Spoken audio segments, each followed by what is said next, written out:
ചേട്ടാ എന്തേട്ടാ സാർ രക്തമ്മയുടെ പേരിൽ ഒരു പാഴ്സലുണ്ട്. അയ്യോ അമ്മ ഇവിടെ അല്ലല്ലോ. അത് ഉപ്പിട്ട് മേടിക്കണം സാർ. അമ്മ മാവേലിത്തറ പോയിരിക്കുക. പിന്നെ കുഴപ്പമില്ല, ഞാൻ ഉപ്പിട്ടോളാം. ഇല്ല സാർ, അത് ഓഫീസിൽ നിന്ന് പറഞ്ഞു വിട്ടേ. അത് മിലിറ്ററിയിൽ നിന്ന് വന്ന ഒരു പാഴ്സലാണ്. അല്ല ഞാൻ മോനല്ലേ. അത് ശരിയാവും സാർ. ശരിയാവും. ഞാൻ ഒപ്പിട്ടാലും മതി ചേട്ടാ. ഒരു പാർസൽ വന്നത്. അതെ, അമ്മയ്ക്ക് ഒരു പാർസൽ വന്നിട്ടുണ്ട്. അത് ശരി, അങ്ങനെ ഒപ്പിട്ടാ പോരെ? പറ്റില്ല സാർ, മിലിറ്ററിയിൽ നിന്ന് വന്നതാ. അപ്പൊ ഇനി എന്ത് ചെയ്യും? അമ്മയും കൊണ്ട് ഓഫീസിൽ വന്നാൽ മതി. അമ്മ ഇനിയിപ്പോ ഇന്ന് വരില്ലാന്ന്. അപ്പൊ ഇന്ന് വരൂല അമ്മ. വരുമ്പോ കൊണ്ടുവന്നാൽ മതി, കുഴപ്പമില്ല. അവിടെ കാണും. അത് കുഴപ്പമില്ല, ഒരു 10-15 ദിവസമൊക്കെ വെക്കുമല്ലേ അവിടെ? പിന്നെ കുഴപ്പമില്ല. സാറങ്ങ് വന്നാൽ മതി. എന്നാ ശരി. എന്ത് പാർസലാണ് ഇത്? അറിയില്ല. അല്ലേ, ശരി സാർ. ആയിക്കോട്ടെ. അല്ല ഇത് എവിടെന്നാന്നാ പറഞ്ഞ? അല്ല ഈ അമ്മയുടെ പേരിൽ ഇപ്പൊ എന്ത് പാർസൽ വരാനാണ്? എനിക്കത് മനസ്സിലാവണില്ല. എവിടെന്നാന്നാ പറഞ്ഞ? അഡ്രസ് ഇല്ല അതില്. പറഞ്ഞു. മിലിറ്ററിന്നാണോ? അന്ന് ഇതുപോലെ പൈസ പണ്ടോ എന്തെങ്കിലും ആയിക്കോട്ടെ. അങ്ങനെയാ പണ്ടോ? ആന്ന് നമ്മുടെ മറ്റേ വെളുത്തേം വീട്ടിലെ ലക്ഷ്മി കുട്ടിയമ്മയില്ലേ, അവരുടെ കെട്ടിയ മറ്റേ അവിടെ പൈലറ്റ് ആയിരുന്നല്ല. പുള്ളി മരിച്ചു ഒരു 10-25 കൊല്ലം കഴിഞ്ഞപ്പോ ഇതുപോലെ ഒരു പാർസൽ വന്ന് 10-20 ലക്ഷം രൂപ ഉണ്ടായത്. അങ്ങനെയൊക്കെ വരുമോ? ഇത് അവിടെ ഇവര് പല മറ്റേ ഇൻഷുറൻസ് ഒക്കെ ചേർന്നിട്ടുണ്ടാവൂലേ, അതിപ്പോ നോമിനീനെ വെച്ചാണ് വൈഫിന്റെ പേരിലായിരിക്കുള്ളൂ. അപ്പൊ അത് മെച്ചുറാവുമ്പോ വരണതാണ്. ഒന്നില്ലേ പൈസ അല്ലെങ്കിൽ പണ്ടം. ഉറപ്പല്ലേ? അല്ലേ 10-15 കൊല്ലം മരിച്ചിട്ട്. എന്നാ പിന്നെ ഒരു കാര്യം ചെയ്, വേഗം പോ. ഞാൻ പോയിട്ട് എന്താ കാര്യം?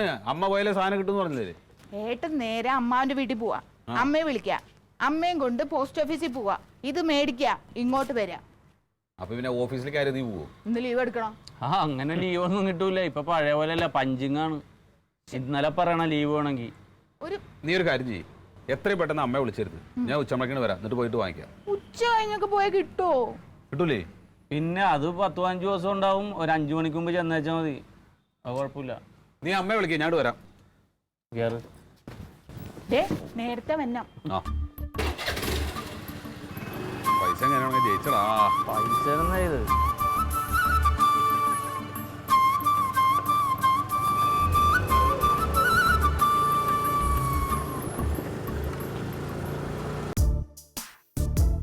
എൻ്റെ അച്ഛാ മരിച്ചിട്ട് 10-15 വർഷമായി. ജീവിച്ചിരിക്കുമ്പോൾ പട്ടാളത്തിൽ നിന്ന് അയച്ചിട്ടുള്ള എന്ത് പാർസലാണ് നമുക്ക് വരാൻ പോകുന്നതെന്ന് എത്ര ആലോചിച്ചിട്ട് ഞങ്ങൾക്ക് മനസ്സിലാവുന്നില്ല. അതിനെങ്ങനെ ഒക്കെ ഈ അമ്മയെ പറഞ്ഞാൽ മതി. അല്ലെങ്കിൽ 24 മണിക്കൂറും വീട്ടിൻ്റെ ഉള്ളിൽ തന്നെ കുത്തിയിരിക്കും. ഇതിപ്പോ എന്നാലും ഒരു ആവശ്യം വന്നു കഴിഞ്ഞ സമയത്ത് അന്നേരം വലിഞ്ഞു കയറി പോയി മാവേലിത്തറക്കി. അവിടെ ആരുണ്ടമ്മ? ഇത് എന്ത് പാടാടാ? അമ്മയ്ക്ക് അമ്മയുടെ കൂടപ്പറപ്പിനെ കണ്ടേ? പറ്റിയ കൂടപ്പറപ്പ് കാണണ്ട മുതലല്ല അമ്മമാരെ. എന്തിനാടാ പാവം. ഏട്ടാ മിണ്ടാക്ക്. അമ്മ ഒന്ന് ആലോചിച്ച് നോക്കിയേ, അച്ഛന്റെ ഏതെങ്കിലും ഒരു പെട്ടി വരാൻ ബാക്കിയുണ്ടോ? എത്ര ആലോചിച്ചിട്ട് എനിക്കൊരു എത്തുംപിടിയും കിട്ടുന്നില്ലേ മക്കളെ. ഞാനുള്ള കാര്യം പറയാല്ല, എങ്ങനെ ഇത് സംഭവിച്ചെന്നുള്ളതാണ് ഞാൻ ആലോചിക്കുന്നത്. ചിലപ്പോൾ ഇനി ഈ പെട്ടികളൊക്കെ കൂടെ പറക്കി വെച്ചപ്പോൾ ഈ പെട്ടി അങ്ങോട്ട് മാറിപ്പോയതാണോ എന്നൊരു സംശയം ഇല്ലാതില്ല. അതാണ് ഇത്ര നാളൊക്കെ കഴിഞ്ഞിട്ട് സാധനങ്ങൾ വരും. അല്ല, അവർ ഉടനെ മാറ്റി അങ്ങോട്ടിട്ട് ഇങ്ങോട്ടിട്ട് അവരടുത്ത കെട്ടി. അപ്പോൾ ഒന്ന് അധികം വന്നതാണ്, അതെനിക്ക് പിടികിട്ടുന്നില്ല.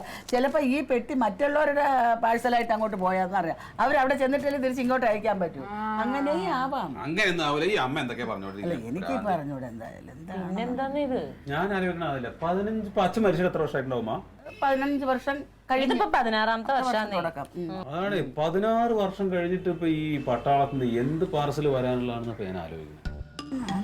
ചിലപ്പോ ഈ സേവനത്തിന്റെ ആ പാരമ്പര്യം അനുസരിച്ച് കണ്ടിരിക്കുന്ന എന്തുവായിരുന്ന സേവനത്തിന്റെ സേവനത്തിന് എന്ത് സേവനം? എല്ലാരും ചെയ്യണ അച്ഛനും ചെയ്തിട്ടുണ്ടാവുള്ളൂ. അങ്ങനെയൊന്നല്ല, അച്ഛൻ നല്ലോണം സേവനം ചെയ്തിട്ടുണ്ട്. അച്ഛൻ ഭയങ്കര സംഭവമായിരുന്നല്ലേ അമ്മേ? കൊള്ളാം. എനിക്ക് തോന്നുന്ന വേറൊരു കാര്യം എന്താ അറിയോ? അച്ഛന് ഈ കുറിഭ്രാന്ത് ഉണ്ട്. കുറിഭ്രാന്തോ? അതായത് എവിടെ കുറി ഉണ്ടെങ്കിലും അവിടെയൊക്കെ പോയി ചേരും. ചിട്ടി 5000-ന്റെ ആണെങ്കിലും വേണ്ടില്ല, 10,000-ന്റെ ആണെങ്കിലും വേണ്ടില്ല, 50 ആണെങ്കിലും വേണ്ടില്ല, 1 ലക്ഷം ആണെങ്കിലും വേണ്ടില്ല, അതിലൊക്കെ പോയി ചേരും. പട്ടാളത്തിലുള്ള സമയത്ത് ചിട്ടിയിൽ വല്ലതും ചേർന്നിട്ടുണ്ടാവൂ. പിന്നെ അങ്ങനെ ആയിരിക്കാനും സാധ്യതയുണ്ട്. വേറെ ഒന്നും ആലോചിക്കല്ല, സംഗതി അതന്നെ. അതന്നെ സംഗതി അമ്മ. ഈ 2 മാസത്തെ ലീവിന് വന്നാൽ ഇവിടെ ഒരു കുറി ചേർന്നിട്ടേ പോകത്തുള്ളൂ, അല്ലാതെ പോകത്തില്ല. കുറി ഒരു മസ്റ്റാണ്. ചിലപ്പോൾ ഈ ഇവിടെ വന്ന് ഇത് ചേർന്നിട്ട് പോയിട്ട് പിന്നെ എനിക്ക് അയക്കുന്ന പൈസ ഞാൻ എടുത്ത് കുറി അടയ്ക്കും. അല്ല 15 വർഷം എന്നൊക്കെ പറയുമ്പോ എത്ര പൈസ ഉണ്ടാവും? എങ്ങനെ പോലും 10 റുപ്യ ഉണ്ടാവും. 10 ലക്ഷം കാണും മോളെ. 10 ലക്ഷോ? 10 ലക്ഷത്തിൽ മുന്നോട്ടല്ലാതെ പിന്നോട്ട് വരാൻ കണക്കില്ല. എന്റെ അമ്മ അതൊക്കെ കയ്യോടെ വാങ്ങിക്കണം. അതിനുള്ള യോഗം വേണം. ഈ അമ്മക്ക് അതിനുള്ള യോഗം എന്ത് പറയണ കാര്യം. അവന്റെ ഒരു അഭിപ്രായം, വിനാശകാലേ വിപരീത ബുദ്ധി. എനിക്ക് അപ്പോഴങ്ങനെ തോന്നിപ്പോയി. എന്നിട്ട് കിട്ടാതിരിക്കത്തില്ലല്ലോ. ഒരാഴ്ചയെങ്കിലും അവരിവിടെ സൂക്ഷിക്കും. അതിനുശേഷം നമ്മളെ അറിയിച്ചിട്ട് എന്തും ചെയ്യും. ആളില്ലെങ്കിൽ അങ്ങ് പോകാം. ഇവിടെ ഉണ്ടായിരുന്ന കയ്യോടെ വാങ്ങിച്ചിട്ട് പോതാ മതിയായിരുന്നു. പൈസ എപ്പോഴാണെങ്കിലും നിനക്ക് കിട്ടില്ലേ? ഇനിയിപ്പോ നാളെ തിങ്കളാഴ്ച ആയിട്ടല്ലേ പോകാൻ പറ്റുള്ളൂ. നാളെ എന്തായാലും പോണോട്ടോ അമ്മേ. പിന്നെ അല്ലാതെ ഒരു ദിവസത്തെ താമസമല്ലേ ഉള്ളൂ. നാളെ പോകും. അതല്ല, അമ്മ രാവിലെ എണീറ്റ പാടെ അമ്പലമൊന്നും പറഞ്ഞ് പോയി കഴിഞ്ഞാൽ പിന്നെ ഉച്ചയാവും വരാൻ. അയ്യോ, അത് നാളെ പൈസ വാങ്ങിച്ചിട്ട് ഇനി എങ്ങോട്ടും പോകുന്നുള്ളൂ. ഞാനും അവനും കൂടെ എല്ലാം പോകണം. ഞാൻ കാലിന്റെ മുകളിൽ മറ്റേ എണ്ണ കുഴമ്പൊക്കെ ഉണ്ട് വെച്ചാൽ അതൊക്കെ മുട്ട് ഇങ്ങനെ ഇതാക്കി പിടിപ്പിക്കും. അല്ലെങ്കിൽ ഞാൻ കേറുമ്പോ പിന്നെ അവിടെ കയറാൻ വയ്യ, മുട്ട് വളയില്ല, കാല് വളയില്ല എന്നും പറയും. അതിന് അമ്മ ഒറ്റയ്ക്കല്ലല്ലോ പോണേ, നീ അല്ലേ കൊണ്ടുപോണേ? ഞാൻ പിന്നെ പോവാതെ പിന്നെ വേറെ പോവും. നീ കൊണ്ടുപോണം. ഇനി വേറൊരു കാര്യം, ഇത് പൈസ ആണെങ്കിൽ ഈ വീടെല്ലാം ഇടിച്ചു പൊളിച്ച് കളഞ്ഞിട്ട് നല്ലൊരു ടെറസ് വീട് വെക്കും. അമ്മ അതിനുള്ള അനുവാദം തരണം. അത് ഞാൻ തീരുമാനിച്ചു കഴിഞ്ഞ്. എന്തെന്നറിയാമോ, പുറത്തോട്ട് ഇറങ്ങാൻ നിവർത്തിയില്ല. അതിലേ അങ്ങോട്ട് പോയാൽ അവിടെ തലയിൽ വെള്ളം വീഴും, അങ്ങോട്ട് പോയാൽ അവിടെ വീഴും. അവിടുത്തെ പട്ടികയിൽ എല്ലാം പൊളിഞ്ഞിരിക്കുക. ഇന്നത്തതനുസരിച്ച് ഒരു നല്ല വീട് നമുക്ക് ശരി, എല്ലാം പോയി കിടക്കുക. അമ്മ, മോളിൽ എനിക്കൊരു മുറി വേണം. നിനക്കെന്തിന് പ്രത്യേകിച്ചൊരു മുറി? അതല്ല എന്റെ ബ്യൂട്ടി പാർലറിന്. അത് നല്ലതാ, നല്ല കാര്യം. കാരണം എന്താണെന്നറിയാമോ, ഈ പിള്ളേർ വന്ന് ഇവിടെയൊക്കെ ചവിട്ടി തുടച്ച് ഇല്ലാതാക്കി കളയാ. അവർക്ക് പുറത്തൂടെ അതാ നല്ലത്. നല്ലതാ അത്. അല്ല, നിന്റെ തയ്യലും അടമയിലാക്കിയാലോ? എന്ത് കാര്യത്തിന്? തയ്യലൊന്നും വേണ്ട, അത് നമുക്ക് അവിടെ ചായ്പ കിട്ടിയാൽ മതി. എനിക്ക് ചായ്പും വേണ്ട, ഒന്നും വേണ്ട. അല്ല, ഒരു ഷെഡ് വേണ്ടാന്നേ. എന്തിനാ ഇപ്പൊ ഒരു തയ്യക്കട ഇടാനായിട്ട് വെറുതെ പൈസ കൊണ്ടൊക്കെ ഉള്ളതാണ്. എനിക്ക് പറ്റുമെങ്കിൽ ഈ മാലയ്ക്ക് ഒരു ലോക്കറ്റ് മേടിച്ചു തന്നാ മതി, വേറെ ഒന്നും വേണ്ട. ഓ അയ്യോ, ഒരു ലോക്കറ്റ് വാങ്ങിക്കാൻ വേണ്ടിട്ട് ഇപ്പൊ പാർസൽ വരേണ്ട കാര്യമൊന്നുമില്ല. നിനക്ക് അങ്ങനെ ആവശ്യമാണ് എന്നോട് പറഞ്ഞാൽ പോലെ ഞാൻ വാങ്ങിച്ചു തരില്ലേ? നീ ഇപ്പൊ എല്ലാ മാസവും എനിക്ക് ഓരോന്ന് മേടിച്ച് തന്നിട്ടുണ്ടല്ലോ ലോക്കറ്റ്. പക്ഷെ അത് ഇടാൻ പറ്റില്ലടാ. കൊളുത്തൊടിയും വേറെ മേടിക്കും, കൊളുത്തൊടിയും വേറെ മേടിക്കും. അങ്ങനെയാ. കിട്ടിയല്ലോ. അമ്മക്ക് മറ്റേ പാലെന്തെങ്കിലും എടുത്തോട്. പാല് ഞാൻ തിളപ്പിച്ച് വെച്ചിട്ടുണ്ട് അമ്മേ. എന്നാ കൊടുക്ക്. അമ്മയ്ക്കുള്ള പാൽ എടുത്തു കൊടുക്ക്. എടാ, എനിക്കിപ്പോ കൊറേ പണിയുണ്ടടാ, ഞാൻ പോട്ടേന്നേ. എടുത്തു കൊടുക്കടി. കണ്ട, ആരെങ്കിലും കണ്ട പിന്നെ അവൾ അനങ്ങൂല. എന്റെ പൊന്നു മക്കളെ, എനിക്കിത് കേട്ടപ്പോഴേ വയറ് നിറഞ്ഞു. സത്യം പറയാല്ല, എനിക്ക് ഇതുപോലുള്ള മക്കളുണ്ടല്ലോ എന്നുള്ളൊരു സമാധാനം. എനിക്ക് വയറ് നിറഞ്ഞ് എന്നും ഇങ്ങനെ പോയാലും ഞാൻ പാഷാണം കലക്കി തരും. അല്ല എന്നാ എടുത്തു കൊടുക്കൂലേ? ഞാൻ പോട്ടെ.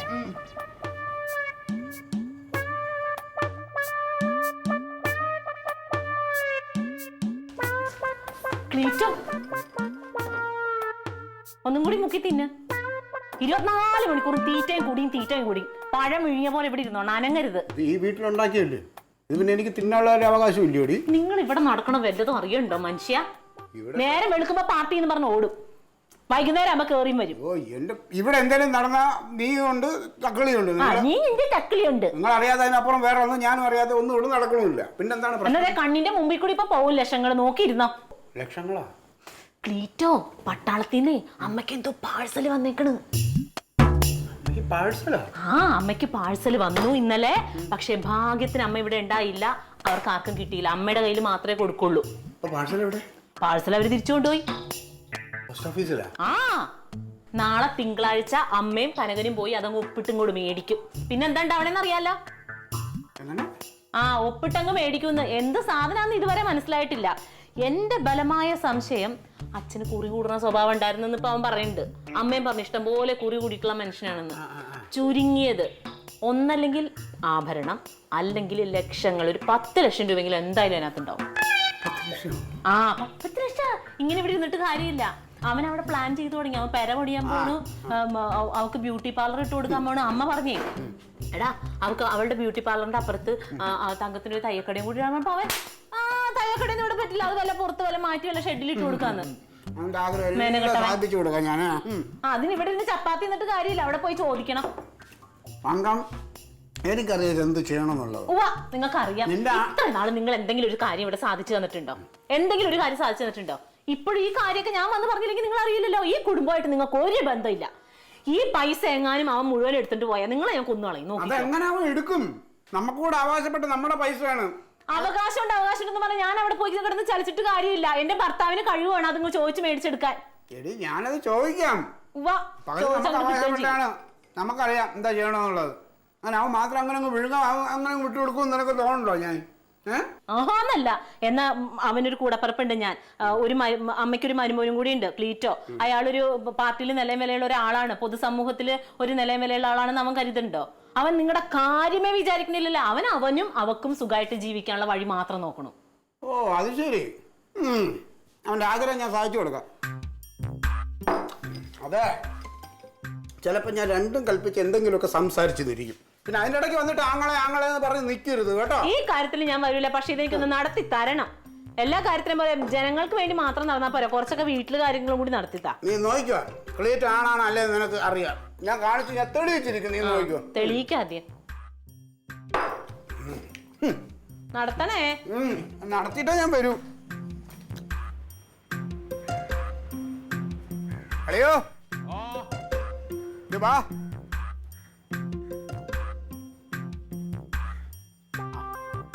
എന്താണ്? അതെ, എന്താണ് അളിയന്റെ പ്ലാനിങ്? എന്താ അങ്ങനെ പ്രത്യേകിച്ച് പ്ലാനൊന്നുമില്ല. ഞായറാഴ്ച അല്ലേ, ശരിയായിട്ട് പുറത്തൊന്ന് പോകണം. ചിലപ്പോൾ അവളെ കൊണ്ട് ഒരു സിനിമയ്ക്ക് പോകും, അത്രേ ഉള്ളൂ. ഇന്ന് ഞായറാഴ്ചയാണ്, നാളെ തിങ്കളാഴ്ച.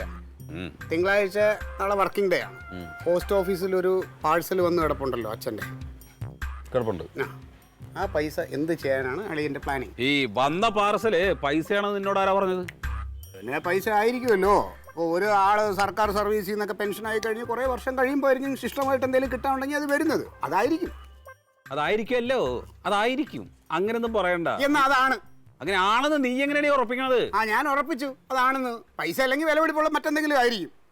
അതിപ്പോ എന്താ ചെയ്യാൻ ഉദ്ദേശം എന്നാണ് എനിക്കറിയണ്ട. പൊന്നളിയ, ഇത് എന്റെ അച്ഛന്റെ മുതല് അച്ഛൻ അമ്മയ്ക്ക് അയച്ചത്. ഇത് ഞങ്ങൾ പോയി വാങ്ങിച്ചോളാം. നീ എന്തിനാ നിന്റെ കിടന്നു വരക്കാൻ നിൽക്കണത്? എന്നാ ഇതേ അച്ഛന്റെ ഇതേ അമ്മയിലുള്ള ഒരു മോളാണ് അപ്പുറത്ത് താമസിക്കുന്നത്. അവളുടെ കെട്ടിയവനാണ് ഈ ഞാൻ.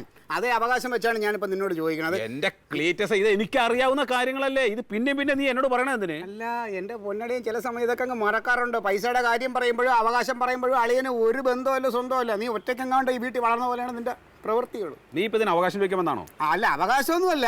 ഇത് എന്താണ് ചെയ്യാൻ ഉദ്ദേശിക്കുന്നത്? ഞാൻ എന്തെങ്കിലും ചെയ്തോളാന്ന്. അങ്ങനെ നിനക്ക് എന്തെങ്കിലും ചെയ്യാനൊന്നും പറ്റില്ല. ഇത് നേരെ 50-50 ആക്കണം എന്തായാലും. എടാ, ഈ വരാൻ പോകുന്ന സാധനം എന്താന്ന് പോലും അറിയില്ലല്ലോ. പിന്നെ നീ 50-50 എന്ന് പറയണത് എന്തായാലും അത് വിലപിടിപ്പുള്ള സാധനം. സൗകര്യമല്ല. ചെയ്യൂല ഞാൻ. അത് എന്ത് ചെയ്യും? ചെയ്യൂലെങ്കിൽ നമുക്ക് കാണാം. ചെയ്യൂലടാ. ഞാൻ ഒറ്റയ്ക്ക് കൊണ്ടേക്കാം. നീ എന്ത് ചെയ്യും? നിനക്ക് ഇതാണ് പറയുന്നത്. നിനക്ക് പൈസയും ഇതും വരുമ്പോ ആക്രാന്താണ് അളിയാ ഒറ്റയ്ക്ക് വിഴുങ്ങാനുള്ള. വെറുതെ വേറെ അടുത്തന്നെ മുതൽ കിട്ടാൻ വേണ്ടി ഞാൻ വായും പൊളിച്ചു. വേറെ വല്ലവന്റെ മുതലുള്ള സ്വന്തം അമ്മാവന്റെ അവകാശം. നീ ഒറ്റയ്ക്ക് അതങ്ങനെ അങ്ങ് വിഴുങ്ങാന്ന് വിചാരിക്കണ്ട കേട്ടാ. പാട്ട് പോടാ. പോടാ.